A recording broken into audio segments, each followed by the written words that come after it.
नमस्कार ॲस्पिरंट्स. आजच्या या सखोल विश्लेषणात आपले स्वागत आहे. आपण सीधा विषयावर येऊया. आज आपण GS पेपर 2 आणि GS पेपर 3 म्हणजेच पॉलिटी आणि इंटरनल सिक्युरिटी या दोन्ही विषयांची सांगड घालणार आहोत. नॅटग्रिड आणि नॅशनल पॉप्युलेशन रजिस्टर म्हणजेच NPR यांचं जे एकात्मीकरण होतंय त्याचा एकदम डीप डाईव्ह आपण आज घेणार आहोत. तर चला सुरू करूया.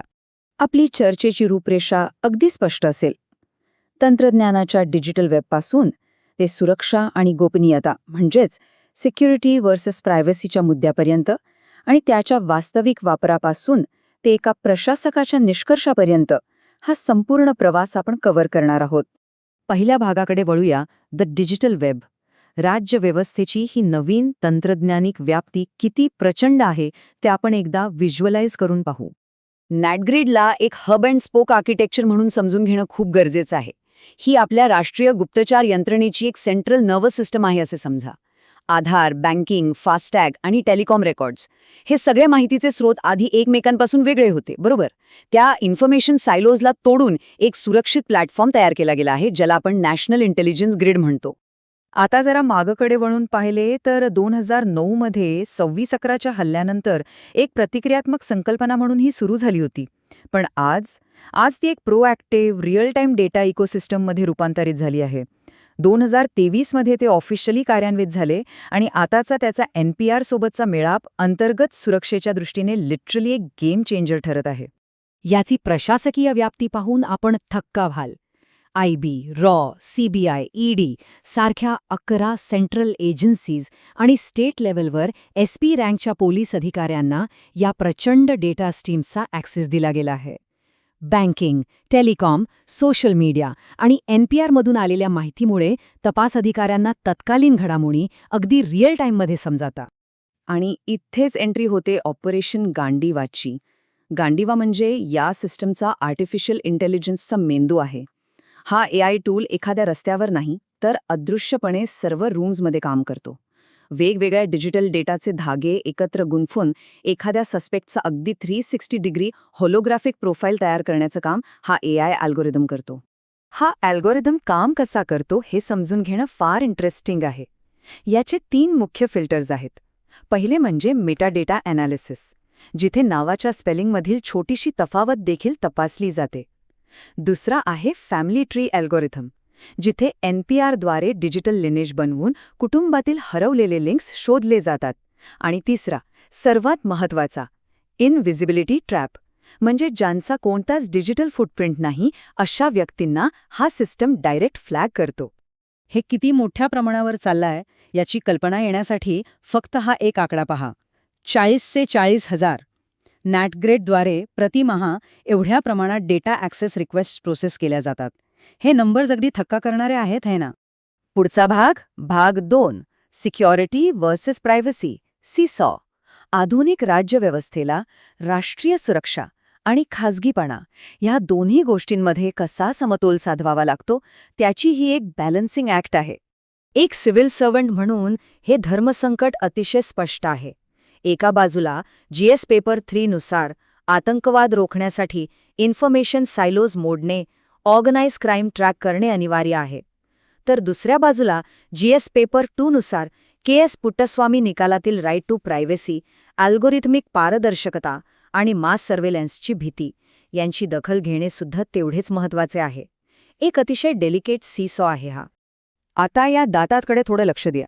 119 करोड नागरिक व्हेरीफाईड आहेत, पण जे उर्वरित 21 करोड लोक आहेत त्यांचे काय?